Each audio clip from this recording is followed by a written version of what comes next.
तो मेरे बहुत ही प्रिय और बेहद सम्मानित साथियों, हृदय की असीम गहराइयों से अभिनंदन, बहुत बहुत हार्दिक स्वागत। साथियों, रत्न धारण को लेकर के बहुत सारी गलतफहमियां हैं। हम केवल लग्नेश, पंचमेश और नवमेश इतना सुनते ही रत्न धारण कर लेते हैं। हम केवल योग कारकता सुनकर ही रिजल्ट प्राप्त करने के लिए रत्न धारण कर लेते हैं, लेकिन ये आत्मघाती साबित होता है। और आप लोगों में से कई बार ऐसा भी अनुभव लोगों ने किया होगा कि किसी ने सजेस्ट किया कि लग्नेश है, पंचमेश है, नवमेश है और इस रत्न को धारण कर लो। लेकिन साथियों, वो आपको रिजल्ट देने के बजाय नकारात्मक रिजल्ट प्रदान करने लगा। ऐसा क्यों होता है? एक कमेंट हमारे पास में आया है और वृषभ लग्न में हम जानते हैं कि उनको क्यों नहीं परम योग कारक कहा जाने वाला नीलम क्यों नहीं धारण करना चाहिए। बहुत कुछ सीखने के लिए आपको यहां पर मिलेगा। साथियों, कमेंट हमें प्राप्त हुआ है और इनका कंफ्यूजन यह है कि कोई एस्ट्रोलॉजर बोलता है नीलम पहनो, कोई बोलता है नहीं पहनो। साथियों, कई वर्षों के जन्म पत्र का अध्ययन और लाखों कुंडलियों के अध्ययन के बाद हम ये कह सकते हैं कि यदि किसी की जन्म पत्रिका में बुध पीड़ित है तो उसको इस ग्रह की महादशा में इन 9 लक्षणों का, इन 9 कष्टों का, पीड़ाओं का अवश्य सामना करना पड़ता है। हर प्रकार के व्यापार में घाटा होना, वाणी का अप्रभावी होना अर्थात व्यक्ति की बात का कोई वजन ना होना, बुद्धि की कमी होना, ईएनटी अर्थात नाक, कान और गले से संबंधित रोग, किशोर अवस्था में है तो किशोर वय की टीन एज की समस्याओं से ग्रसित रहना, किसी न किसी प्रकार का स्किन अर्थात त्वचा रोग होना, 24 घंटे केवल नेगेटिव नकारात्मक विचार रहना, हर एक कार्य में बदनामी मिलना और किसी न किसी प्रकार का अज्ञात भय सदैव बना रहना। लेकिन साथियों, यदि आप भी इन सभी कष्टों से स्थायी और सटीक मुक्ति प्राप्त करना चाहते हैं तो उसका तरीका है इस ग्रह की महादशा मंत्र साधना दीक्षा, जो विशेष रूप से आपके नाम, आपकी जन्मतिथि के अकॉर्डिंग की जाएगी।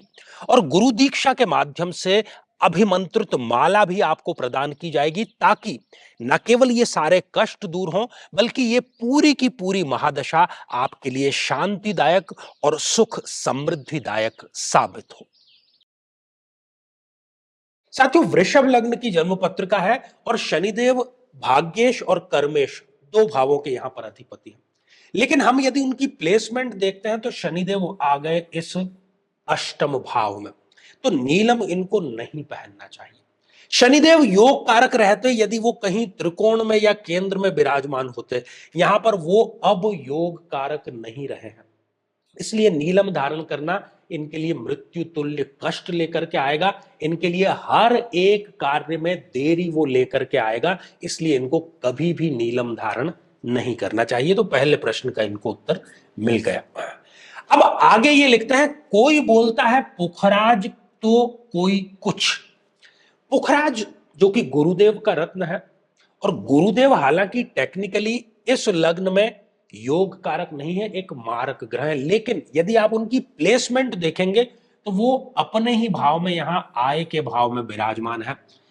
तो अब इनको इस वर्ष अक्टूबर के बाद में जब गुरु की महादशा प्रारंभ हो जाएगी तब आपको जरूर ये पुखराज धारण कर लेना चाहिए। वो आपकी आय में वृद्धि करेगा, आपकी स्किल में वृद्धि करेगा, आपकी इच्छा पूर्ति में वृद्धि जरूर करेगा, क्योंकि अपने ही भाव में वो बैठा हुआ है, इसका नुकसान आपको नहीं होने देगा। अभी जो आपको राहु की महादशा चल रही है उसने आपको बहुत कुछ परेशान किया है, पजल्ड रखा है, कोई डिसीजन आपने ठीक से लिया नहीं, अब वो अंतिम चरण में है। लेकिन एक और गलतफहमी लोगों में है कि अब आचार्य जी, अब तो मुझे राहु की महादशा केवल 2 माह की बची है, केवल 6 माह की बची है, जब मैंने इतने सालों बिता लिए तो अब कुछ दिन और मैं बर्दाश्त कर लूंगा, उपाय नहीं करना चाहते हैं। साथियों, मान लीजिए कि कोई शत्रु आपके पीछे पड़ा है जो कि आपका रोज कुछ ना कुछ बिगाड़ने का कार्य करता है। अब उसको पता चला कि अब एक अंतिम दिन बचा है कि वो आपका कुछ बिगाड़ पाए, तो वो पूरी ताकत के साथ में उस अंतिम दिन आपका सब कुछ बिगाड़ने का कार्य करेगा। ठीक वैसे ही मारक ग्रह जाते हुए बड़ा कष्ट दे करके जाता है। इसलिए सभी लोगों को चाहिए कि उनको जो भी महादशा चल रही है, क्योंकि एक ही साधे सब सधे और सब साधे सब जाए, यदि हम हमारे महादशा वाले प्लेनेट को, उसको सूत्र को पकड़ लेते हैं तो सारे ग्रह हमारे अपने आप उस सूत्र में आ जाते हैं। इसलिए चाहिए कि महादशा मंत्र साधना दीक्षा आपको जरूर प्राप्त करनी चाहिए, ताकि स्वयं आपके नाम से प्राण प्रतिष्ठित अभिमंत्रित मंत्र चैतन्य युक्त मंत्र आपको प्राप्त हो सके और उस पूरी महादशा को आप अपने लिए शांति और समृद्धिदायक बना सके।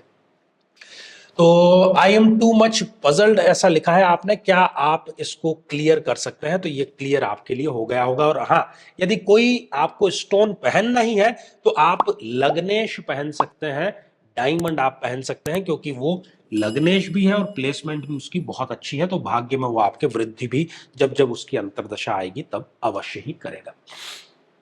साथियों, दो महत्वपूर्ण सूचनाएं हैं आपके लिए। एक तो बुध से जो पीड़ित है, जिनकी भी कुंडली में बुध मारक है, और वो बुध कौन कौन सी समस्याएं देता है, इस पर हमने एपिसोड भी बनाया है और अभी आपको स्क्रीन पर हम बता भी देते हैं। तो 25 जून जो कि अमावस्या का दिन है, उस दिन आप स्वयं अपने नाम से प्राण प्रतिष्ठित अभिमंत्रित उस अनुष्ठान में शामिल होकर के वो दीक्षा विशेष रूप से आप प्राप्त कर सकते हैं, ताकि पूरी की पूरी जो महादशा है वो आपके लिए सुख और समृद्धिदायक साबित हो सके। उसके लिए आप संपर्क कर सकते हैं टेलीफोन पर।